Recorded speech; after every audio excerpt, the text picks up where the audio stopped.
E aí, gente, tudo bem? Fazendo a apresentação desse vídeo. Foi uma experiência inédita, foi uma questão até mesmo de um plano B.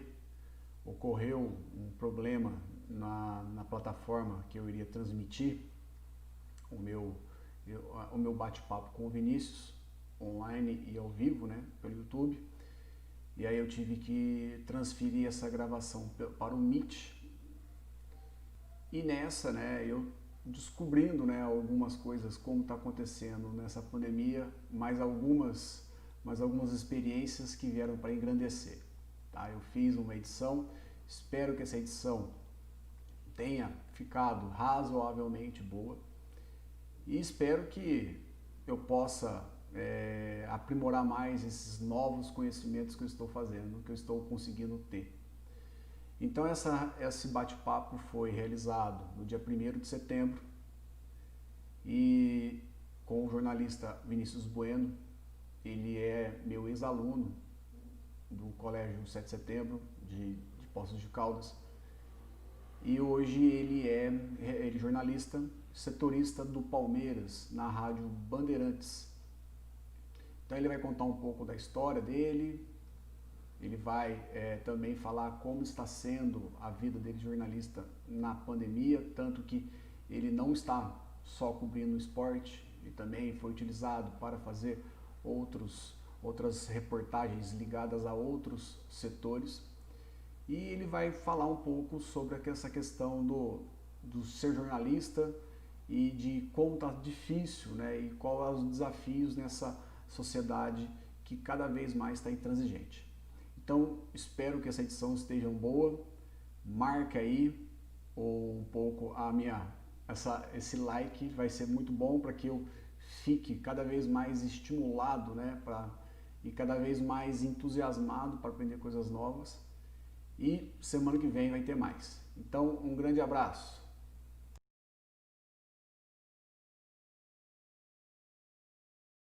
Então, o Vinícius, quando eu fiz aqui a sua chamada, né? Então, a primeira coisa que assim chamou mais atenção, né, foi eu acompanho esse senhor aí. Foi em 2008, né, quando eu fui chamado no meio do ano no colégio 7 de Setembro, COC, lá de Ribeirão, de Poços de Caldas, né? E aí, quando vê, a primeira coisa que acontece, aí eu vejo Maraísa e vejo Sônia. Beleza, né? Aí já vamos começar a conversa. Primeira coisa que ela vem, né? Porque eu já tinha, né? Eu já era professor do outro colégio da instituição. E aí a primeira coisa que vem a conversa falou assim: olha, Estevam, você vai entrar aqui no COC, né? Certo? E, e já vou avisar vocês. Esse terceiro ano aí, eu lembro até hoje a Sônia falando. Ela falou assim: ó, esse terceiro ano é devorador de professores. Eu falei assim: como assim, devorador de, de, de, de professores? Então, é porque eles são bem críticos, eles começam, eles são bem questionadores. Aí eu falei assim, nossa, e agora? Beleza. E aí eu cheguei e falei assim, nossa, será?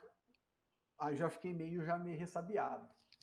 Aí beleza, entrei, né? Entrei na sala de aula, aí apresentei, né? Elas contaram o que tinha passado com outro professor, que tinha um professor, né, que também foi meu colega, o Cássius. Lembra do Cássius, gente? O Cássio. Aí veio outro professor, parece que a coisa não bateu muito bem com vocês e a sala, você e eles, ele e a sala. E aí cheguei lá, comecei a apresentar. Aí eu lembro muito bem, né? Tinha a turma, as meninas que sentavam na frente ali, a Rafa, a Ana Carolina. Eu tenho uma memória bem fotográfica, né, para Eu isso. estou impressionado, inclusive, porque a minha Ah, memória é péssima e eu estou te ouvindo, eu tô voltando no tempo e é massa ouvir esse bastidor, né, da sua chegada, o que você é. ouviu, continua aí que eu tô gostando de voltar no tempo. Então, aí o que acontece? Aí Cheguei lá, assim, tinha a Ana Carolina, que sentava bem na frente da sala da mesa do professor, e aí tinha as meninas, né? Tinha a Rafa, aí tinha outra Virga, né? Que era ai, qual que é o nome dela? Liege. Liege, isso. Aí você sentava lá no fundo, junto com os gêmeos, com o Diego e com o Vinícius. O Aí eu falei Vinícius assim, era do ângulo, né? O Diego era era quem era do verdade. bloco. Era verdade, os gêmeos eram separados, né? É verdade. É. Aí eu cheguei, né? E comecei a dar minha aula, né? E assim, sempre ali naquela defensiva, assim, será que eles estão gostando? Será que não? E assim vai, né? E logo após acho que a primeira ou segunda aula, já na terceira já tinha uma prova. Aí beleza. Aí cheguei, fiz a prova, aí já corrigi na semana seguinte, aí entreguei a prova, eu lembro assim como se fosse hoje a Rafa, chorando, mas chorando copiosamente porque tirou nota baixa. Eu falei assim, puta, lá vai o Estevam embora, obrigado, um mês. Mas assim, mas eu falei assim, Rafa, que você está chorando? Ah, porque eu não estudei direito, mas a prova está difícil. Não, a prova não está difícil, isso aqui eu não estudei mesmo, assim. Mas eu fiquei, assim, com baita do medo. Mas eu fiquei muito legal, ó. Tem um menino aqui que eu estou tentando agora ao máximo fazer, ó. Esse menino é de Matão, tá? Ele está na segunda série do ensino médio. É um Legal. menino muito gente boa, né? O Arroio. E aí, o que que eu estava falando, né? Ali, né? Aí foi uns 6 meses muito legal. Até hoje, né? Eu vejo bastante, eu recebo algumas informações da Ana Carolina, vejo assim, as postagens dos dois, dos gêmeos, né? Tanto do Diego como do Vinícius. E vejo você também. E eu fico falando assim, pelo menos assim, eles conseguiram encaminhar, né, naquilo que gostam. E você, né, a primeira vez que eu te vi como jornalista foi lá em Campinas, né? E eu estava assim andando assim, vendo um jogo da Ponte Preta, ouvindo na verdade, quando vê Vinícius Bueno, assim. E a voz, né? Eu falei assim, nossa, esse nome não é estranho. E aí vai daqui, vai dali. Eu falei, vou puxar no Facebook. Sim. Quem que é esse? Aí fui ver, era você. Eu falei assim, nossa, olha só para você ver, olha que coisa. Aí você começa, né? Primeiro, qual foi a primeira rádio que você participou que você entrou lá em Campinas, ou Vinícius? Eu comecei primeiro na televisão. O Aham, meu primeiro emprego foi numa afiliada da Record, lá em aham, Campinas, na sim, TVB. E aí, quando eu aham, saio da TVB, ali eu trabalhava como repórter de geral, fazia de sim, tudo, aham. antes de falar de esporte. E aí, Era quando eu uma coisa saio, da 2 anos e meio depois, outra. eu vou para a primeira rádio, que foi a Rádio Brasil, para cobrir o Guarani. Aham, vixe. Aí você pulou para Ponte Preta quando, né? Quando você foi setoriar a Ponte Preta. Eu passei em 3 das 4 rádios lá de Campinas. Aham, Então, sim, a primeira rádio foi para cobrir o Guarani. E aí, aham, quando eu mudo de rádio, eu já mudo também de time. Não é algo que o jornalista escolhe, né? é. Eu fui contratado a vaga para cobrir esse time, bora. Né? Então, muita gente pergunta assim, né? Hoje eu estou cobrindo o Palmeiras. Ah, mas você é palmeirense? Tem que ser palmeirense? Não, não é o repórter quem escolhe, é a vaga que tem, o chefe chama e então eu cobri das 3 rádios lá. A primeira, o Guarani, e as outras Sim. 2 eu cobri a Ponte Preta. É que nem fala, né? Eu, assim, eu já não poderia ser jornalista porque eu falo para todo mundo que time que eu torço, né? Não, e também, né? Eu falo, a minha vida lá em Poços, né? Assim, eu sou filho, vamos falar, de um dos corintianos mais emblemáticos de Poços de Caldas. O meu pai, quando o Corinthians perde, ele fica com o braço engessado para cima, né? Porque teve um dia, não sei, acho que foi contra o Palmeiras, tinha gente esperando ele. Minha família mora na Rua São Paulo, né? Para cima do São Benedito. E teve gente esperando, era a antiga padaria Nosso Pão, parado naquele banquinho de taxista.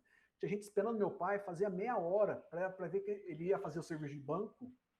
Mas, nossa, a hora que eles viram meu pai descendo, mas eles fizeram uma festa, assim, de tirar sarro. E meu pai era aquele cara de apostar mesmo. Apostar, por exemplo, quantas vezes o meu pai, eu lembro quando era criança, ele tinha, por exemplo, ele tinha um bigode.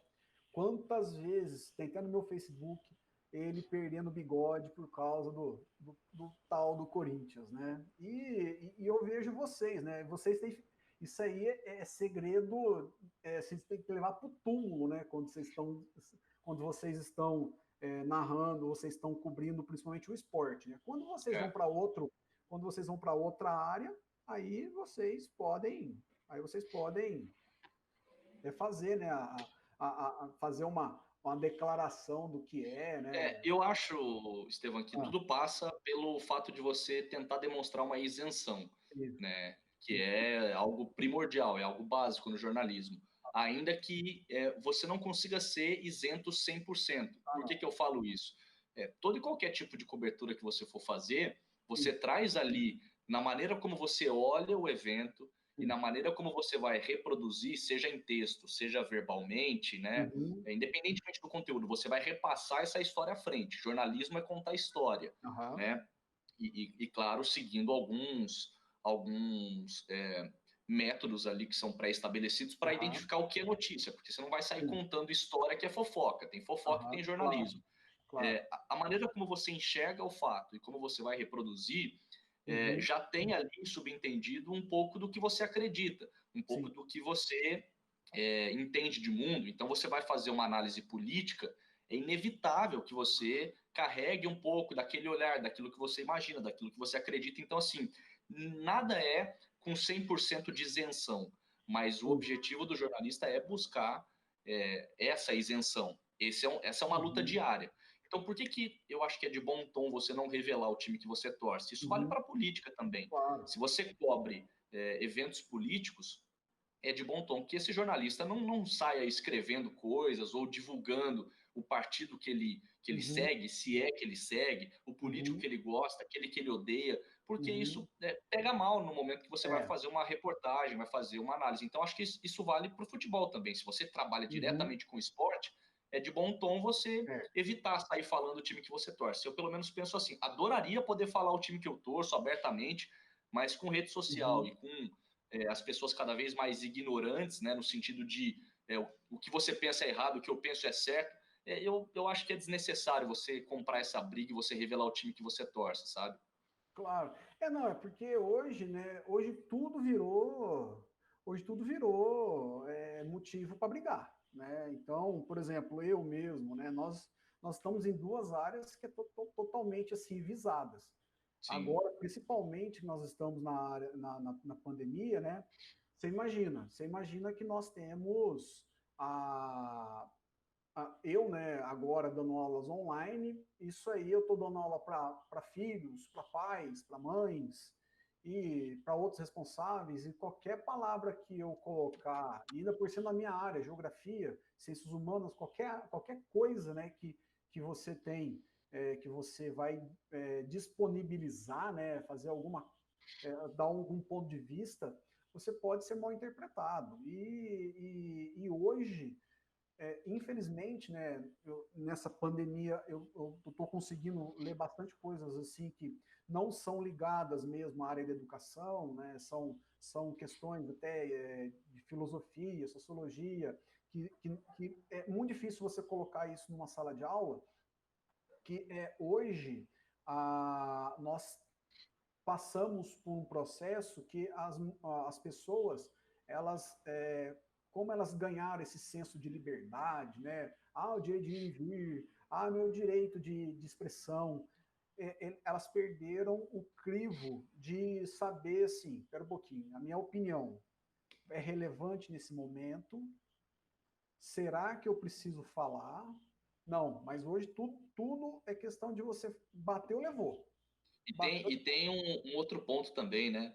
aham, As pessoas acabam confundindo até o direito à expressão, a liberdade de expressão, e eu, como jornalista, vou defender isso sempre, seja claro. para mim como profissional, e isso é Uhum, vital na área que eu estou, que eu trabalho, mas eu vou defender isso para qualquer cidadão. Claro. Agora, as pessoas também acabam confundindo o direito à liberdade de expressão com o fato de muitas vezes você difamar, você divulgar algo que não é verdade.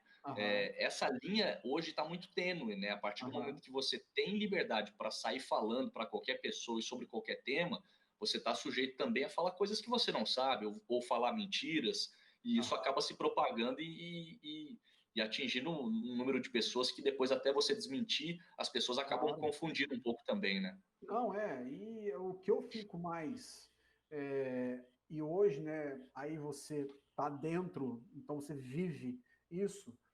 Por exemplo, como você está num destaque maior, você tem o seu grau de ampliação, né, de, de, de poder, a sua fala De alcança mais, alcance. alcança, tem um alcance maior, a questão até dessa política do cancelamento, né? De Sim. tudo que você fale e que não agrade uma pessoa ou um grupo, você pode ser cancelado muito facilmente.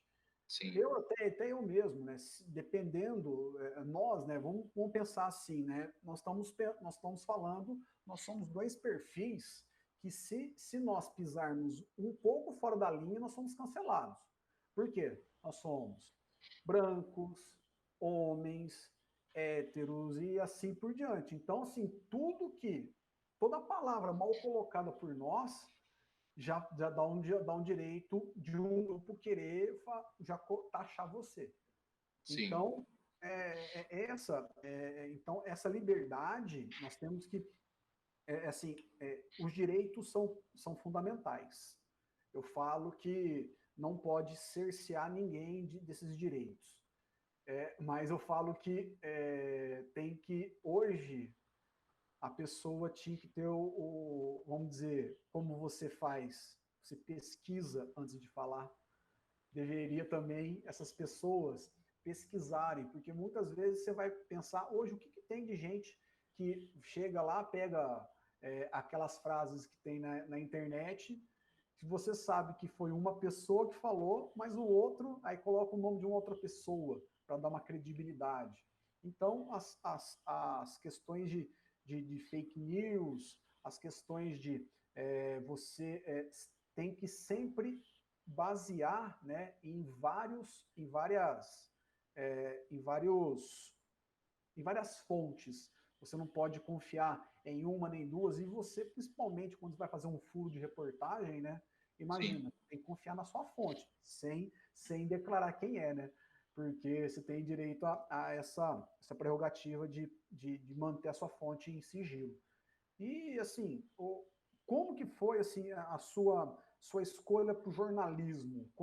Assim, você é formado pela PUC Campinas, né? Isso. Na verdade, eu sempre gostei de futebol e eu sempre me Aham, imaginei vivendo esse meio. aham, Claro, como qualquer garoto, eu pensei num primeiro momento em jogar futebol, fui da base da Caldense, né? Fiquei treinando sub-15, sub-17, o aham. título da Caldense, o Mineiro, o único da história, eu tô no Ah, pôster, porque eu joguei a preliminar ali antes, então meu sonho era jogar futebol. aham, Só que eu nunca me dediquei. A verdade é essa, eu nunca me dediquei no aspecto físico, nesse comprometimento que o atleta tem de ter, né? Não basta você, eu aham. sei jogar bola, eu me destaco no meu bairro. Não, Sim. cara, para você dar esse passo de se profissionalizar, a parada ela é muito mais complexa. E eu nunca tive nem interesse, nem vontade de fazer isso. Isso acabou se perdendo um pouco com o passar do tempo e eu me toquei, olha, minha vida não é mesmo no futebol. E eu vi no jornalismo a possibilidade de continuar respirando esse meio, vivendo isso de alguma maneira. E eu hoje sou muito realizado, porque é, não mais agora na pandemia, mas imagina, antes da paralisação, eu ia a 2, 3 estádios por semana, um dia no Morumbi, outro dia na Arena do Corinthians, outro dia no Allianz Parque, outro dia desce para Santos para ir na Vila Belmiro. Para quem gosta de futebol, você viajar e receber para ir nesses eventos e para estar lá no lugar entrevistando os seus ídolos ou os rivais, assim, isso é muito legal. Então, quando eu vi que não daria certo para jogar, Uhum. eu já tinha meio que entendido que o jornalismo poderia ser uma opção. Uhum. E eu sempre fiz trabalhos voluntários Hum. no interior de Minas, num acampamento ligado a uma igreja que eu frequentava. Sim. E lá a distribuição da equipe era assim: esse aqui cuida da limpeza do acampamento, esse aqui é o monitor do quarto, esse aqui lava a louça. Uhum. E tem a galera do esporte, que inventa as brincadeiras, que apita jogo, que fala na rádio para falar a programação. E ali foi a primeira vez que eu tive contato com o microfone, que eu falei para outras pessoas. E isso me fascinou, sabe? Uhum. Tá em evidência, falar e ver que as pessoas estão prestando atenção, davam risada, interagiam com as minhas brincadeiras. Eu falei, opa, a minha vida passa por ter o microfone na mão. E É. aí acabei indo para o jornalismo. E é muito legal, porque eu optei primeiro por sair da minha zona de conforto. Eu Aham. fiquei 2 anos e meio aprendendo primeiro o que é jornalismo, Uhum. falando de todos os assuntos, todas as editorias, mesmo de assuntos que eu não dominava, que eu tinha de aprender ali no dia, na hora, antes da pauta, para depois falar do que eu gostava, que era o futebol. Uhum. Eu acho que isso me fez um profissional melhor, sabe? Eu acho que o cara que só Uhum. fala de bola, ele é limitado. Então É, eu procurei não. fazer o caminho inverso, entender primeiro de uma maneira macro, mais ampla, assim, o que é jornalismo, qual a responsabilidade de um jornalista, e Uhum. depois foca na editoria e aí eu volto para minha zona de conforto. Hoje é muito mais fácil falar de futebol, mas eu gosto de saber falar de tudo. Inclusive na pandemia agora, sem jogos, a equipe de esporte foi utilizada também no geral da Rádio Bandeirantes, que é aqui onde eu trabalho. Então, você tem de ser meio camaleão, sabe? Saber se adaptar e saber falar um pouco de tudo. Nossa, eu lembro, até eu estava ouvindo, né, naquele episódio do Datena, quando a sogra dele faleceu, ele teve que sair, né, do ar, acho que foi o Garrafa, né, que foi ter que cobrir, acho que deve ter pego ele assim, meio que desavisado, falou assim, ó, vai que o Datena vai ter que socorrer lá a família dele e segura a peteca, né, tava falando, acho que o Drauzio Varela, parece. Mas hoje, né, o jornalismo, né, já vou dar também um furo de reportagem, era para ser eu também um jornalista, né? Eu tenho assim, minha mãe, né, minha mãe tinha alguns traumas com questão de universidade, morar fora da cidade, então ela queria que todos os filhos ficassem postos, né? O máximo que poderia seria São João do Boa Vista, ir e voltar, né, todo dia. E aí eu gostava muito, né, de questões de ciências humanas e também de esporte. Eu fui esportista já joguei basquete, já joguei futebol de campo, fiquei um bom tempo no handball. Então eu era esportista, né? Mas assim, eu gostava muito dessa questão também da questão de narrar, de conhecer, eu tenho uma memória, como você viu, eu tenho uma memória mais ou menos assim, boa, né? E aí eu falei assim, mãe, mas jornalismo, e ainda por cima a questão de esporte, acho que todo mundo quer, né? Vai ser uma coisa difícil. E outra, impostos depois, como que você vai... o cronismo, né, o esportivo de postos, você sabe que é ali, né? Tudo fechadinho, né? Muito limitado, né? É muito limitado. E se você não vai, só vai conseguir ampliar se você for para um grande centro. Mas aí eu falei assim, não, mãe, eu vou fazer minhas faculdades, eu fiz primeiro história, depois eu fiz geografia, e depois aí eu falar, mãe, agora eu vou ser professor, se alguém um dia convidar para ser algum comentarista esportivo, mas eu vou ter que dar uma boa de uma preparada, porque, por exemplo, eu vou falar mais de política do que de esporte. Mas, assim, o que eu percebo, Vinícius, e você também percebe, né, que o esporte hoje, não só o futebol, mas todos, né, todos os esportes, eles estão assim sofrendo, não sofrendo, estão tendo uma modificação, né, muito grande, principalmente surgindo esportistas que são mais, vamos dizer, que são mais politizados. No Brasil teve aquela época, por exemplo, da democracia corintiana, que era até mesmo um movimento de protesto contra o regime militar, E hoje, né, você vê, por exemplo, na Fórmula 1, no basquete, no tênis, você tendo aquelas pessoas que são que têm esse espírito mais politicamente correto. O que você acha aqui? Porque aqui no Brasil, os esportistas, no geral, não têm essa preocupação de emitir essas opiniões sociais. Diferente, por exemplo, vamos pegar o Lewis Hamilton, que toda vez que você vai fazer alguma entrevista com ele, ele já coloca a pauta antirracista. Mesma coisa acontece agora com a NBA, comprando briga com o presidente da República, né?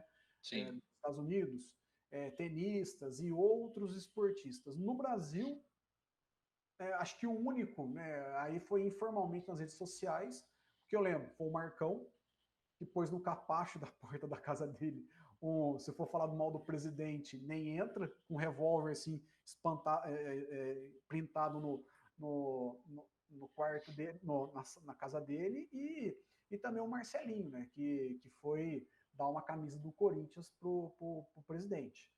Então, assim, mais assim, que você acha, né? Por que os esportistas brasileiros, no modo geral, não compram essa questão também política? Primeiro, eu acho que vale a gente destacar outros exemplos também aqui no Brasil. Além do Marcos, ex-goleiro do Palmeiras, e do Marcelinho Carioca, É. tem um lateral direito do Fluminense que é muito envolvido em questões políticas e sociais, que é o Igor Julião. Ele é um cara muito envolvido, que sempre compra algumas brigas e se posiciona. E a gente tem alguns comentaristas que também acabam usando o microfone para falar, independentemente de serem da área do esporte. O próprio Casagrande, né, o Caio Ribeiro, dois caras que estiveram envolvidos em polêmicas recentes, porque tem essa coisa também de tipo, eu posso me posicionar e você não. Tem um pouco disso aqui no nosso país também, né? Se você se posiciona de uma maneira contrária, você é criticado. Eu acho que primeiro, fascinante o que rolou na NBA, né? Todos os times e todos os jogadores se posicionando por uma causa é muito difícil, né? Uma coisa é o Lewis Hamilton, que ele, como indivíduo, ele fala por ele, né? Ele é o único negro, ele é o único que está ali num grid todo branco, né? Sim. E ele, evidentemente, levanta essas causas, é muito bacana. Mas eu acho muito mais difícil você mobilizar outras pessoas, você fazer algo mais amplo, que é o que a NBA fez. Né? Então, eu cito a NBA até num estágio a mais em relação ao Hamilton. Não diminuindo o Hamilton, pelo amor de Deus, porque primeiro porque eu sou fãzaço dele como piloto e assino embaixo todas as causas que ele defende.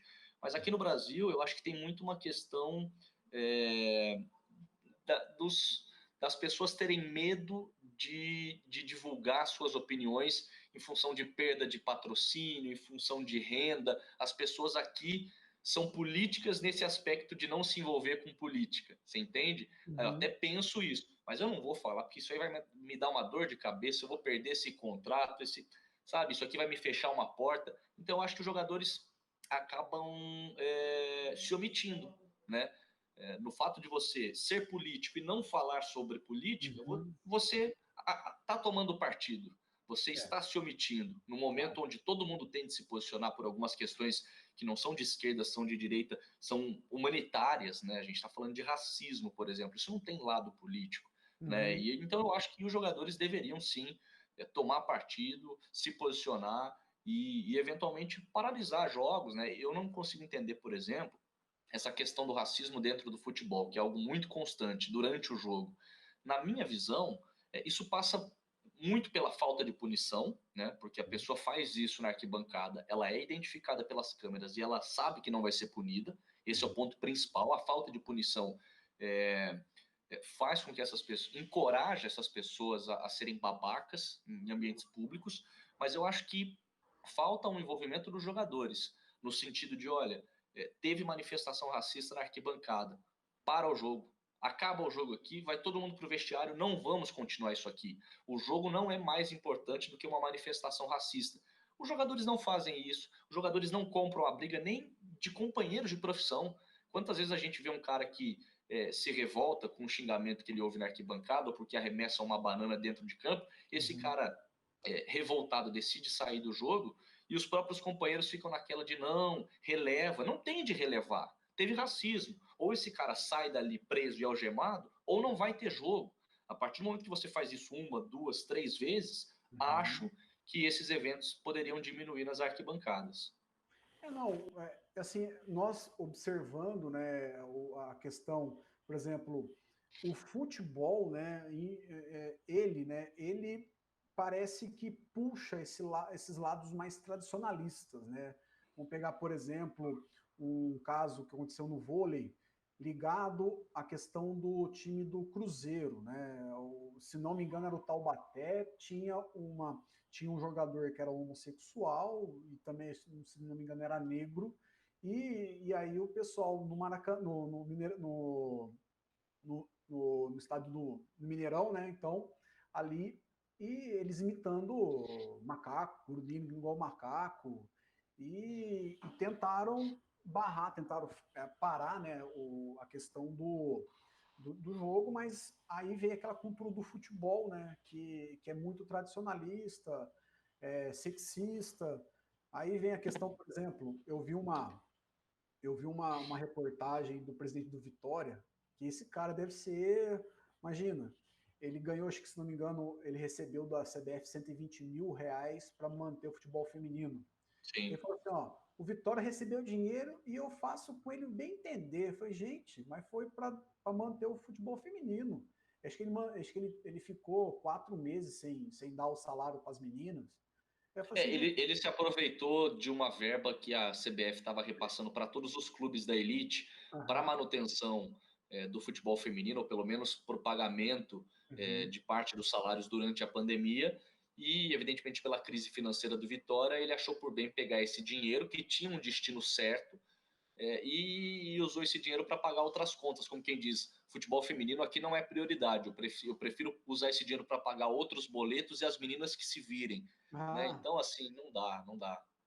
então, é uma coisa que a gente fica muito, assim, perguntando, né? A questão do esporte, principalmente o futebol aqui no Brasil, eu falo que vamos dizer, o nível, né, de consciência política que nós temos no Brasil, aí eu estou forçando um pouquinho a barra, é até mesmo por causa da pecha que nós temos aqui de ser o país do futebol. E o futebol ser um esporte extremamente racista, sexista e um monte de ista da vida aí. Porque você sabe, homofóbico, né? E todo mundo sabe que tem muito jogador aí que é homossexual, mas não pode assumir. E quando há alguma suspeita sempre é taxado, você vai ter assim as brincadeiras, você que tá setoriando aí os times de São Paulo, né? Mas A, sabe, eu só faço uma ressalva, a, porque quando a gente fala que isso é algo do futebol, e de fato é mesmo, a, eu acho que a gente tem que fazer uma ressalva que isso não é só do futebol, né? não, Eu acho que o futebol muitas vezes ele é um recorte da sociedade. sim, Então, o que a gente vê dentro de campo, dentro dos jogos, dentro do vestiário, aham, é um reflexo do que a gente vê no nosso bairro, na nossa sim, casa, na mesa do lado do bar. As uhum, piadas que rolam dentro de um nossa, vestiário são as mesmas piadas que rolam dentro de um bar, com homens brancos, héteros, babacas, conversando. E isso é só um recorte, não é do futebol. Eu acho uhum, que se nós tivéssemos uma sociedade que aceita bem, né, essas questões que tem de ter cada vez mais voz, né, e não há mais espaço, né, para qualquer tipo de preconceito. Mas se a uhum. sociedade aceitasse isso e o futebol não, eu concordaria contigo que isso é algo muito do futebol. O Não, não futebol é. ele pode ser mais do que a sociedade, mas é só um reflexo da sociedade como um todo, né? Não, porque assim eu falo a questão do futebol, né? Porque como o futebol, até mesmo, né, a gente for ver, ele domina, né, essa questão esportiva, essa questão competitiva do brasileiro, que não permite até mesmo alguns esportes crescerem, vem a questão de o tradicionalismo, né, do brasileiro, de fazer piadas homofóbicas, racistas, sexistas. Aí vem o que você falou. Então, a mesma piada, né, que você vê no boteco, você vê no vestiário, e dá por cima, se for. É que vocês não abrem o microfone no vestiário. Porque se abrisse, nossa senhora, era um show de horrores, né? De piadas sem graça, né? E, Sim. assim, o jornalismo, o Vinícius, principalmente agora na Bandeirantes, né? Eu falo que aqui eu faço, eu sou bobo, né? Eu faço jabá sem ganhar, né? Então eu falo de marcas, eu falo e eu não tenho nenhuma preocupação de depois ficar cobrando, né? Por exemplo, a questão do name rights que agora hoje foi fechado, né? Lá do Corinthians, assim, vai tampar um buraco, né? Um pouco, né? O buraco lá da dívida do corintiano, mas, né? Vamos dizer que aquele estádio do Corinthians, né, se a gente for dar uma observada, não, assim, não precisava ser aquele luxo todo, né? Você que já foi lá, você que já foi ali nos bastidores, é um palácio, né? É um palácio, tudo de mármore, tudo bonito. E nós sabemos que aquilo foi mais uma jogada de política, né? Porque quando ele foi construído, estava na época da Copa do Mundo e o presidente do Corinthians, tanto que ele foi eleito depois como deputado federal, né? Então, a questão da aproximação, por exemplo, dos dirigentes do esporte em geral, no caso de novo, futebol, né, com a política. Também você acha que essa, vamos dizer, essa politicagem que extrapola os campos também prejudica os outros esportes em geral? Ah, sem dúvida alguma. Aliás, né, aqueles que dizem que futebol e política não se misturam, é, são pessoas que querem tapar o sol com a peneira, porque a gente sabe que tudo tem política, né? Tudo é politizado. A Uhum. partir do momento que você decide algo, por exemplo, para o seu bairro, no seu condomínio, Uhum. a partir do momento que isso envolva terceiros, que envolva um grupo de pessoas, que envolva alguém decidir se pode, se não pode, isso tudo é política em qualquer área, em qualquer. A nossa sociedade vive em função da política, tudo tem política. E o futebol também, né?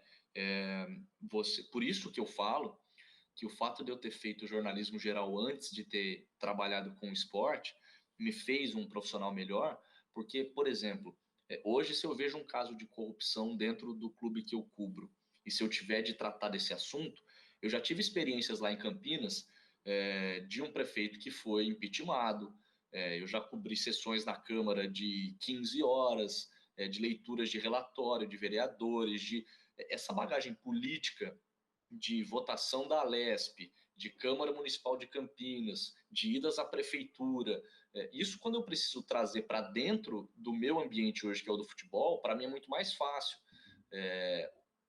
A própria engrenagem de um clube de futebol, ela tem algumas particularidades, algumas semelhanças, aliás, com o ambiente político. Por exemplo, você tem uma diretoria executiva do clube, você tem um presidente que tem de respeitar um estatuto, muitas vezes ele é questionado pelo conselho deliberativo. O conselho deliberativo de um clube ele exerce a função de uma câmara dos vereadores numa cidade, né? O presidente ele tem a caneta na mão, mas ele tem de zelar por algumas situações do estatuto, mesmo a situação de um prefeito de uma cidade que não pode extrapolar e não pode decidir por conta própria, sem ouvir uma outra pessoa, sem respeitar um estatuto. Então, tudo tem política, sabe? E para mim é cada vez mais claro, mais notório que, assim, quem já foi na Arena do Corinthians sabe que não precisava ser daquele jeito, né? É, Muito do que foi colocado ali foi colocado por questões que a gente sabe, para valorizar, para supervalorizar, claro. e para muita gente colocar dinheiro no bolso, né? Isso não é só na Arena do Corinthians. A Arena do Corinthians é o caso que talvez tenha sido mais emblemático, por se tratar de um estádio que foi construído para atender um desejo centenário do torcedor Uhum. corintiano, com o envolvimento do até então presidente Lula. Uhum. Mas o que fizeram na Arena Mané Garrincha, em Brasília, um estado que nem tem futebol forte, mas que tem um estádio de 1,5 bilhão de reais, essa conta não fecha. Se a gente for para outros lugares, Arena Natal, Manaus, sabe? Assim, Natal. a gente fala muito do estádio do Corinthians por essa questão toda do envolvimento do ex-presidente Lula, pelo peso que o Corinthians tem. Qualquer coisa que você coloque a palavra Corinthians na frase, na manchete, vende muito mais. Mas a gente não pode fechar os olhos para o que rolou em Brasília, para o que rolou em Manaus e em outros tantos estados aqui no Brasil durante a Copa, né? É até engraçado, né? Você falando a ligação com o ex-presidente Lula, com o Corinthians, e agora a ligação com o atual presidente Bolsonaro com o Palmeiras. E parece que criou até um antagonismo, né? Essa questão de o presidente, né, ser o presidente corintiano, e agora tem um presidente que, na verdade, né, o Bolsonaro ele veste várias camisas, né? O que der para ele está vestindo. Mas a questão do jornalismo, né, principalmente, vamos dizer, agora, né, toda vez que o editorial da Band faz algum comentário que não vá a favor do governo, né, a primeira coisa que o pessoal já fala é que é porque a Bandeirantes já está com a sua concessão para vencer e está querendo fazer força para tentar renovar. E isso é um problema do Brasil, porque se alguém saiba, as concessões de rádio e TV são concessões estatais. E aí isso fica muito à mercê, então, do governo. Né? E assim, lá dentro da Bandeirantes, assim, qual que é o sentimento desses comentários que você ouve dessa questão da concessão da Bandeirantes, da rádio, da TV, essas coisas todas? Primeiro eu acho que, antes de falar do lugar que eu trabalho hoje, eu acho que É, vale fazer uma ressalva é. geral, Uhum, no sentido é, de entender que, a partir do momento que você quer. Eu vou até citar um livro que uhum, chama Como as Democracias Acabam. sim. Ali ele fala muito sobre a importância de você desacreditar a imprensa, desvalorizar a imprensa. A partir do momento que a imprensa para de ter a credibilidade que ela um dia teve ou não, né, Uhum, que ela vai perdendo a credibilidade ou que ela vai sendo desacreditada por alguns, isso tem um interesse no fundo. claro. E para mim é claro que esse atual governo trabalha no sentido de desmerecer, desvalorizar, desacreditar as informações que são vinculadas por jornalistas. Uhum, E até valorizar algumas fake news para combater ou para contra-argumentar, dar uma outra visão, né? sim. Esse atual governo utiliza muito desse aspecto. E aí eu acho que é natural, num momento como esse, que a imprensa seja é, desafiada, que haja esse descrédito. Eu acho natural, porque é fruto do que esse governo tem produzido. Sim. Mas isso não significa que todos os jornalistas trabalham bem, né? Os jornalistas eles merecem sim críticas, as empresas merecem algumas críticas, e aí eu falo por mim. Eu tenho a minha visão política, outros colegas dentro da redação pensam parecido ou não, mas assim, eu nunca fui proibido de falar nada. Tudo que eu falo no microfone é a minha opinião. É óbvio, eu estou falando num microfone da empresa que me paga, mas é a minha opinião que tá ali. Uhum, Nunca aconteceu, em 10 anos de profissão, de algum chefe falar assim para mim: olha, você não pode falar isso que você falou, ou você não deveria ter falado. Nunca, jamais. Para isso que existem os editoriais. Quando claro. a empresa quer se manifestar e quer dar uma visão dela, você divulga um editorial que é lido por um jornalista e aquela é a opinião da emissora, da empresa. Então eu acho natural. Do mesmo jeito que você não concorda com o chefe, não concorda com o seu pai, você pode não concordar com o seu patrão. O patrão pode ter uma visão e você pode ter outra. Né? E que bom que todos podem pensar diferente e conviver juntos, trabalhar juntos. Eu acho isso muito saudável, até Uhum. democrático, né? Não, aqui, ó, já pegando uma questão, né, tirando um pouquinho do jornalismo, né, mas isso é muito, assim, em todo mundo existe, mas aqui no Brasil ainda é maior essa característica. Aquela pessoa que é um redator-chefe ou tem uma concessão de TV, uma concessão de rádio, ele muitas vezes sofre com aquilo que nós chamamos de solidão do chefe. E aí o que, que ele quer? Aí é que essa solidão do chefe, ele quer, na verdade, bajuladores, né? Então, Sim. muitas vezes, aí aquela pessoa que sabe que não, que não tem aquela competência para se expressar, o que, que ele vai acontecer? Ele vai dar aquela encostada no chefe, porque o chefe quer ele quer mandar, né, na verdade. Porque hoje no Brasil, infelizmente, não só no jornalismo, mas em todos os segmentos da educação, nossa, nem se fala. Você vai ter o quê? Os donos, a pessoa que está no comando tem essa questão de, não, eu quero agradar todo mundo. E nessa questão de agradar todo mundo, você perde muitas vezes sua opinião, né? E aí essa opinião você não consegue, por exemplo, se você for emitir alguma opinião que não agrade a pessoa que está te pagando, muitas vezes, né, como acontece também na educação, imagina, você faz algum comentário em sala de aula, que muitas vezes você é chamado na direção e muitas vezes vamos dizer, um pecado capital para um professor e também acho que desconfio bastante que seja para um jornalista, né? Ah, sem dúvida. Assim, é, o que rola muitas vezes, e aí eu posso dizer que eu já vi em todas as redações que eu passei, é de você direcionar um pouco os entrevistados. Isso ocorre.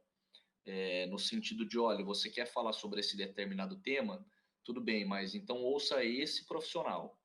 E aí eu vou ter toda a liberdade de fazer as perguntas que eu quiser, ainda que eu tenha de colocar esse profissional na parede, fazer perguntas nada agradáveis, mas muitas vezes rola isso, de, bom, você quer falar com algum professor? Então fale com esse professor, porque a resposta dele é mais parecida com a visão da casa. Isso Uhum. tem em toda e qualquer emissora.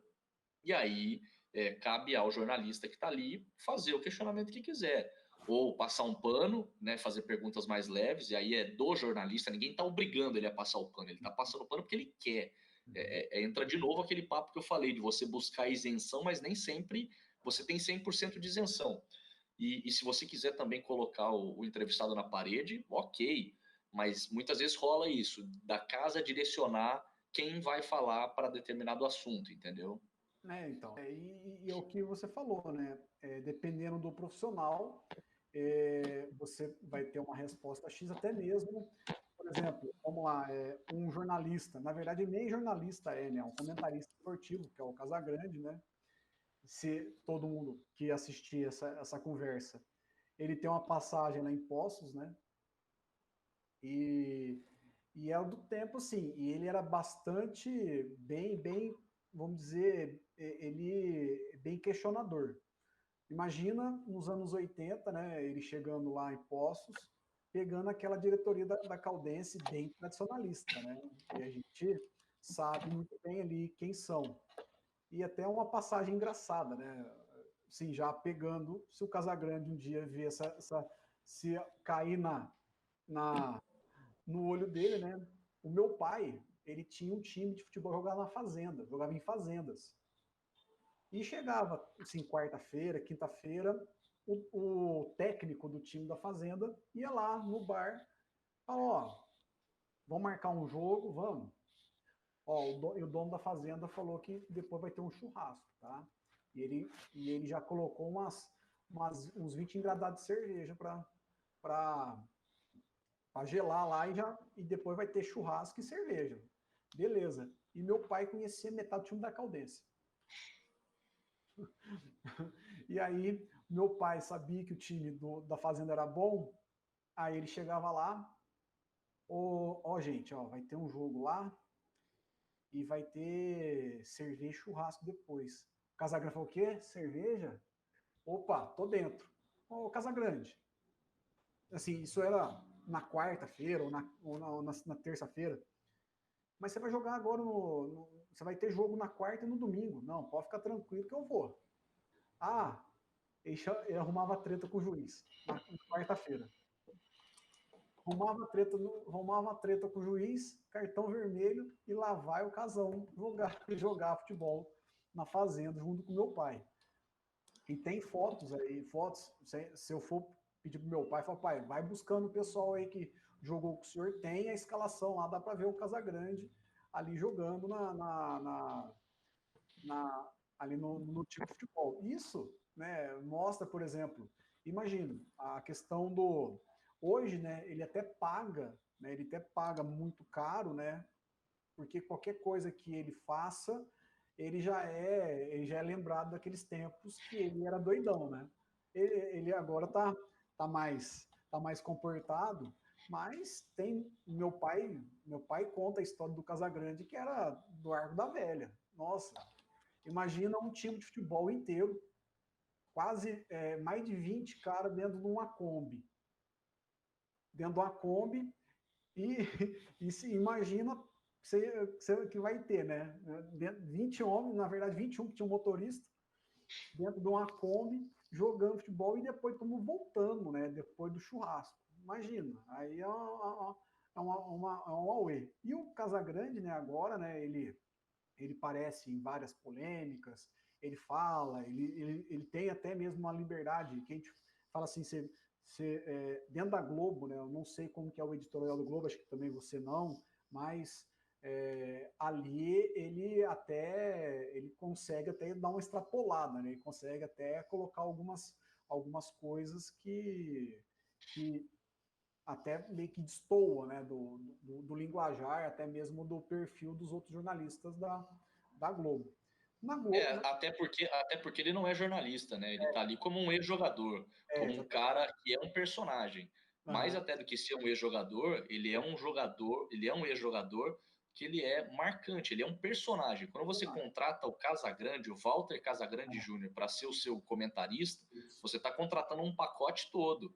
Você Uhum, contrata o cara que vai dar as opiniões sobre o futebol, mas você já sabe que ele tem opiniões ácidas sobre políticas, ele tem a visão dele de cultura, você contrata um pacote como um sim. todo. Então não dá para fazer essa comparação com os jornalistas, porque os jornalistas eles É, são contratados, eles sabem fazer jornalismo, eles entendem qual é o limite de se uhum, posicionar ou não, de dar opinião. O Casagrande ele é um ex-jogador, ele é um uhum. personagem, ele é um astro. Então ele tem evidentemente mais liberdade do que os outros. Uhum. Fala em jogador, né? Você trabalha com né, que é o José Ferreira, o vulgo Neto. E assim, como que é trabalhar com o Neto, né? Imagina, eu cresci, né? Eu vi no começo da minha adolescência, né? Neto, depois veio o Marcelinho, mas o Neto marcante, né? Por causa, além dos vários jogos que ele tirou o Corinthians do buraco, né? Da questão polêmica que depois que ele vai para trás para frente das câmeras, né? Ele começa a também fazer isso que muitas vezes o Casagrande também faz, né? Porque também ele é um ex-jogador, né? Ah, cara, eu vou te dizer que tem sido uma experiência muito legal trabalhar com o Neto, assim, porque ele também é um cara muito polêmico, né? Um cara que fala sobre tudo. Você não sabe o que vai sair da cabeça do Neto, não tem como você dar um roteiro na mão dele e esperar que ele siga aquele roteiro. Ele é um cara muito autêntico, ele tem as opiniões dele, você pode concordar ou discordar, mas ele é um cara que é muito polêmico no sentido de falar o que pensa, de não pensar duas vezes para falar. E isso gera uma questão de amor e ódio, né? Ao mesmo tempo que tem muita gente que ama o cara e fala: Meu, eu me sinto muito à vontade no programa dele, eu assisto todos os dias, eu quero ver o que ele vai falar. Tem gente que odeia o cara. E, de novo, entra o aspecto da democracia. Que bom que a gente pode amar um cara e ter a liberdade para colocar no canal do cara e assistir o que ele está falando. E que bom que tem aqueles que odeiam e que têm a liberdade de ter um controle na mão e de ver uma outra coisa. Que bom que né, que todo mundo tem esse direito. Eu acho que no jornalismo esportivo é bom que tem espaço para todo mundo, porque a audiência também tem para todo tipo de gosto. E quando você vê o cara pela televisão, você tem uma impressão. E ele tem um coração muito grande, cara. Ele é um cara muito legal de se conviver assim. Ele passa esse ar duro e complicado, meio arrogante até no ar, mas nos bastidores, fora dos microfones, assim, é um cara muito legal de se conviver. Dentro do esporte, qual que é vamos dizer, o profissional que você... Eu sei que é difícil, né, você falar um predileto, né, mas qual que você mais gosta ou gostou, né, de trabalhar junto na equipe? O Claudio Zaidan, sem dúvida alguma, cara, é uma enciclopédia, uma lenda viva, né? Eu acho pouco provável que alguém que goste de futebol não saiba quem é o cara. Eu entendo quem não gosta de futebol, às vezes ouvir esse nome pode não saber quem é, pode não consumir tanto rádio, pode não consumir tanto, né, jornalismo, assim, prefere ouvir música no carro do que ficar ouvindo programas de jornalismo, ok. Mas quem conhece futebol, quem gosta de futebol, quem gosta de ouvir rádio, sabe quem é o cara.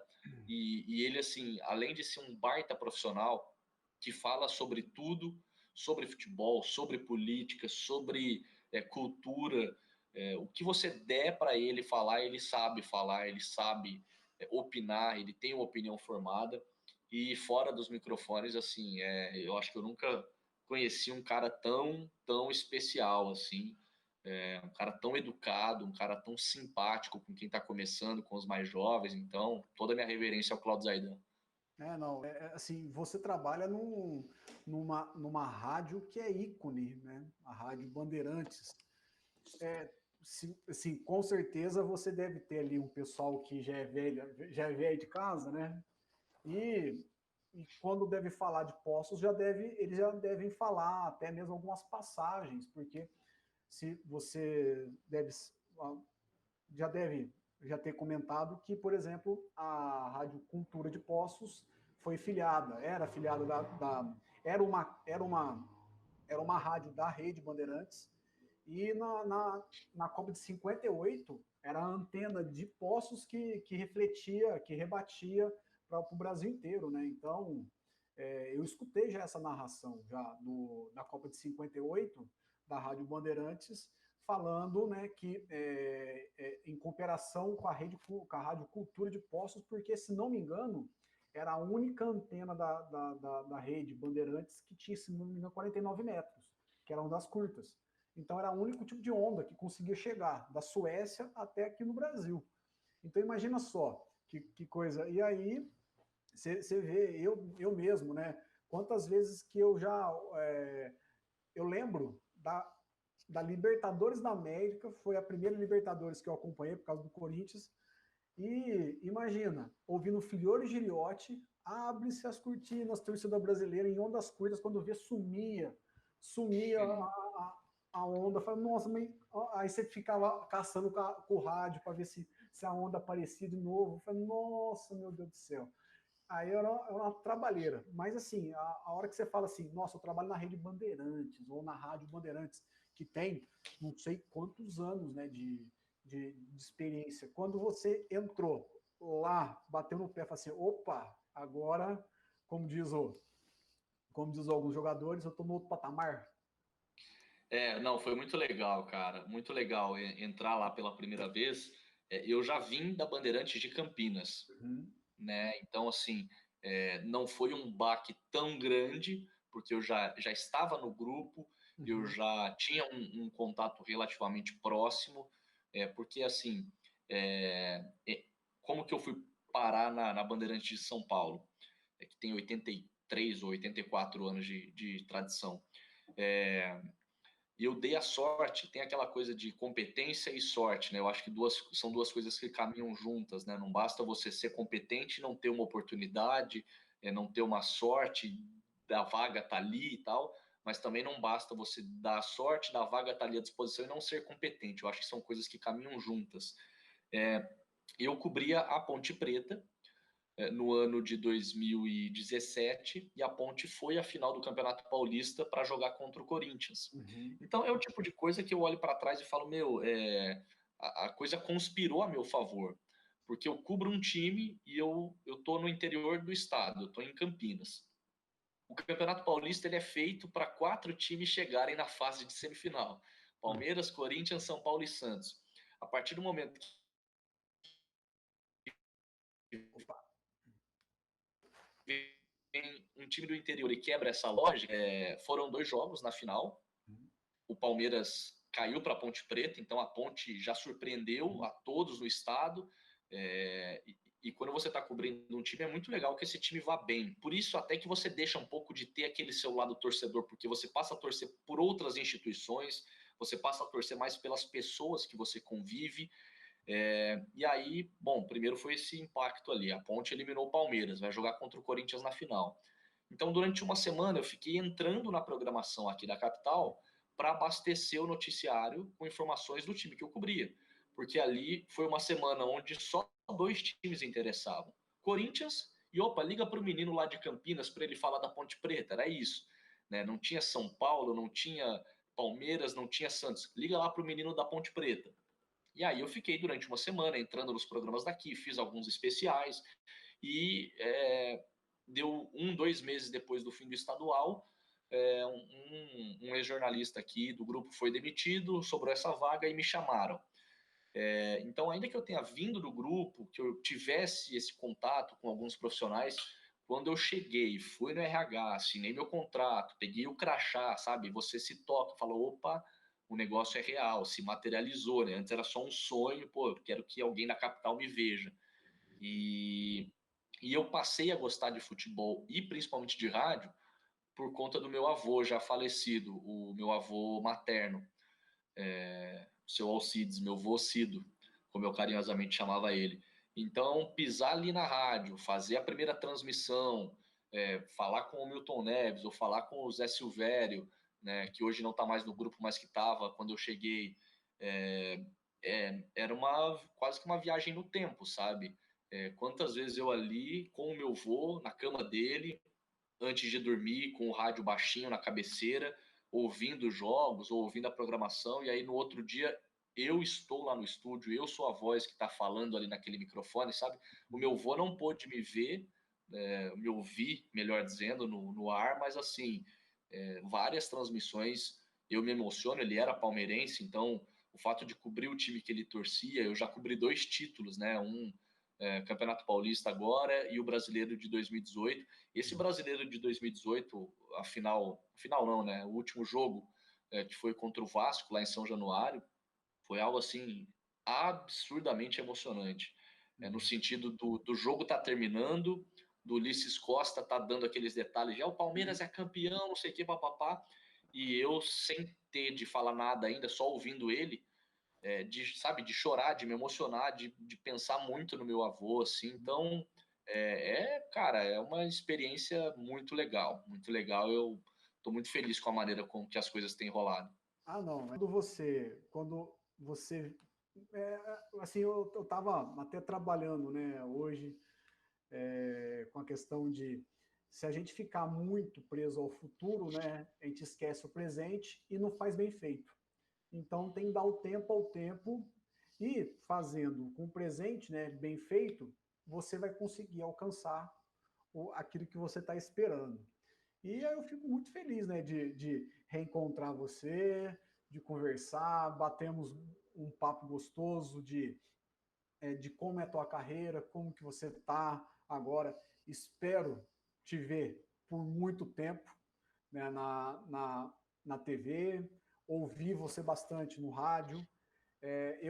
Agora eu moro em Ribeirão Preto, né? Eu trabalho tanto eu sou professor e assim, como eu comentei, né, com você no áudio, né, é uma coisa até engraçada, né? Quando eu vim para Ribeirão Preto, né, eu comecei a dar aula e depois veio um pedido, né, para ingressar um grupo editorial para escrever um material aí eu até achei assim engraçado, né? Eu queria estar lá na sala, né, do colégio que nós estudamos, porque eu também fui aluno do 7 de setembro, e imagina, eu já fui aluno, professor, e agora eu escrevo material deles, né? Então, e assim, foi uma coisa que eu também, eu não pensava em fazer isso. Mas o que acontece? Quando a gente faz um serviço, um presente bem feito, o futuro é uma consequência. E aí, Sim. como você falou, você fez um serviço bem feito quando você cobriu a Ponte Preta. E a hora que abriu aquele espaço, o pessoal falou: opa, tem o menino da Ponte Preta lá de Campinas, traz ele. Tanto que aquela brincadeira que o Milton Neves falou, que conversou com o seu editor lá de Campinas, falou assim: ó, você está pegando o jornalista mais talentoso de Campinas, né? O Cabeção, né? O Milton Neves. Mas então, é isso aí, gente, é uma consequência. Eu fico feliz, né? Porque você imagina, eu vi você adolescente, né? Agora você, um profissional já com a carreira já consolidada, espero que consolide mais ainda. Ah, eu fico muito feliz com as suas palavras e fiquei muito feliz mesmo com o seu convite. Achei muito legal a iniciativa de bater um papo depois de tanto tempo, de colocar o papo em dia, né? É claro. E acho muito legal essa sua iniciativa.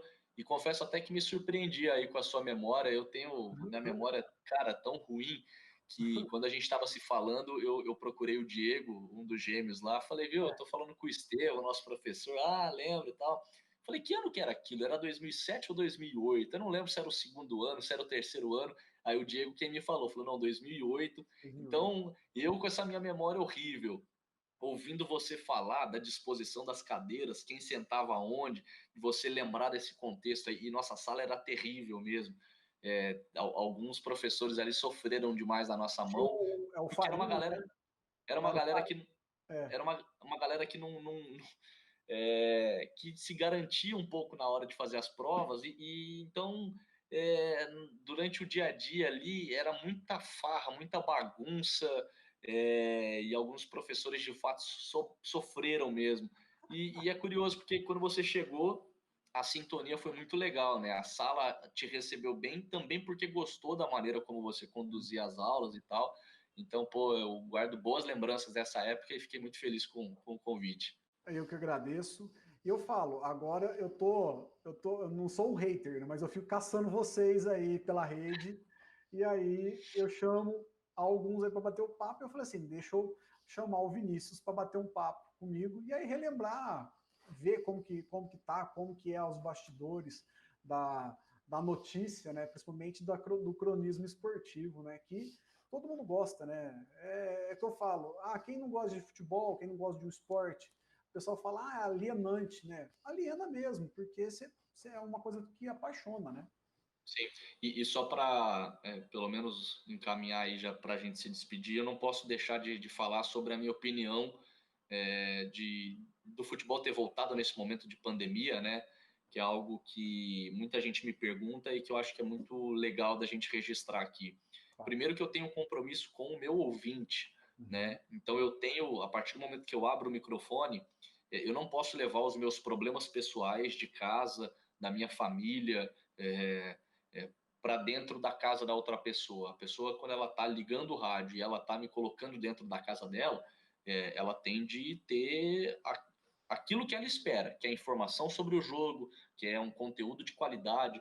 Eu não tenho de abrir o microfone e ficar falando sobre o que eu penso, eu não posso deixar que o meu trabalho seja influenciado pelo que eu penso ou pelas minhas lamentações. Sim. É claro que eu tenho a minha visão é, pessoal, política, de entender que nós estamos ainda numa pandemia que está vitimando mais de 1.000 pessoas em média todos os dias, o que é muito grave, o que para Uhum. mim beira o absurdo.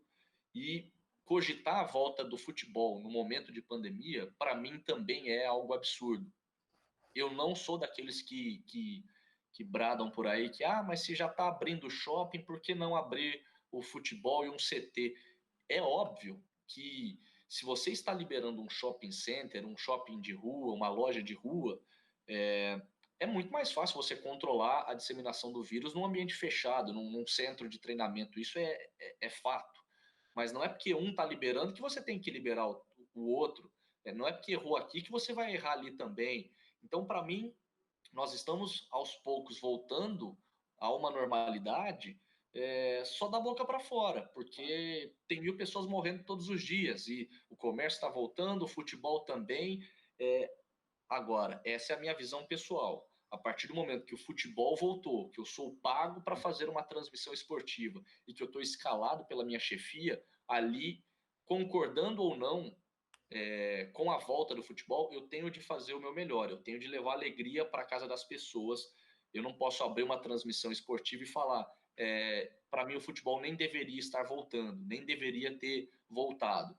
Eu posso pensar isso, mas a hora que eu estou trabalhando, eu tenho de ser profissional, eu tenho de entregar aquilo que a empresa que me paga exige ou espera, e mais até do que a empresa, o cara que está me ouvindo espera que eu entregue.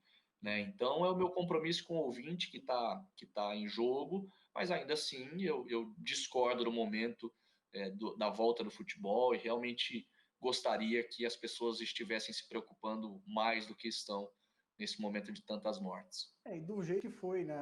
As federações não fazendo um trabalho bem feito. Vamos pegar o exemplo da NBA, né? Fechou todo mundo num resort. Só que é difícil, né? Você está falando de basquete e agora você está falando de futebol, né? E aí, por exemplo, hoje teve o caso lá do Boca Juniors, que teve 13 Sim. atletas infectados. Mas é a mesma coisa que educação. Hoje eu fiquei sabendo que parece que vai voltar semana que vem. Semana que vem. E aí, assim, eu não tive nenhum treinamento ainda. Não tive nenhum treinamento ainda. Não tô, eu só falei, semana que vem, mas não tem nenhum protocolo de segurança, o que vai fazer? Ninguém chamou ainda. Mas, assim, essa questão da pandemia, eu espero, assim, vai ser um novo normal, nós vamos ter que reacostumar com muita coisa. E espero, né, que o futebol, né, também, e o esporte em geral, seja uma, vamos dizer, meio que um exemplo, meio que um parâmetro. Para alguns lugares não serve tanto, mas para outros, até, por exemplo, para a UEFA, que teve lá as finais da Europa, da Champions League, em Lisboa, por exemplo, né? Que aí todo mundo fechadinho, todo mundo ali sem o contágio. Então, Vinícius, agradeço muito o seu tempo, tá? Eu agradeço sim, demais esse papo. Eu falo que eu estou fazendo isso também para mostrar para os alunos, né, que tem gente que saiu do interior e agora está assim, aparecendo, tem destaque, conseguiu galgar, conseguiu fazer realizar os seus sonhos. Porque hoje o que acontece demais? Hoje os adolescentes eles se contentam com pouco, eles são muito carentes. Então qualquer migalha que der para você, para eles estão contentes. E assim, muitas vezes uma migalha não enche a barriga de ninguém ou não enche o sonho de alguém. Então, você sonhou, você conseguiu galgar uma posição agora no mercado de trabalho e com isso você está se destacando, você está se realizando. E também realiza o professor que vos fala com orgulho. Eu acho que o que fica desse bate-papo nosso aqui é esse exemplo, né, para quem está sonhando com algo, está querendo direcionar aí a carreira, é pensar que o céu é o limite, por mais clichê que isso seja, não deixem que os outros estabeleçam qual é o ponto que você pode chegar, é você quem estabelece esse ponto, você pode não ser bom nessa disciplina ou na outra, mas alguma coisa você vai saber direcionar no sentido de, opa, é isso que eu quero, é nisso que eu sou bom, e tente ser o melhor, né? E aí corra atrás dos seus sonhos, não deixe que ninguém te desanime ou que ninguém estabeleça um limite para você. Chegue só até aqui, não. Você quem decide onde você vai chegar, então se esforce para isso também, né? Não adianta só você sonhar e não fazer por onde, não correr atrás, não se esforçar.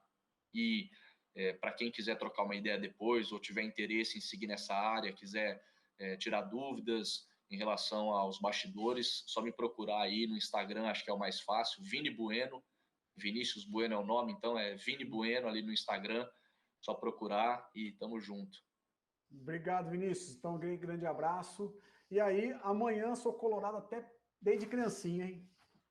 Amanhã estarei lá no Allianz Parque no Allianz Parque não, porque a gente não está indo mais aos jogos, a gente está trabalhando da rádio, mas amanhã eu vou fazer essa cobertura aí e acho que mesmo jogando no Allianz, o Internacional é favorito. Então, beleza. Um abraço, Um Vinícius. abraço, até Até a mais. próxima, foi um prazer. Prazer é o meu.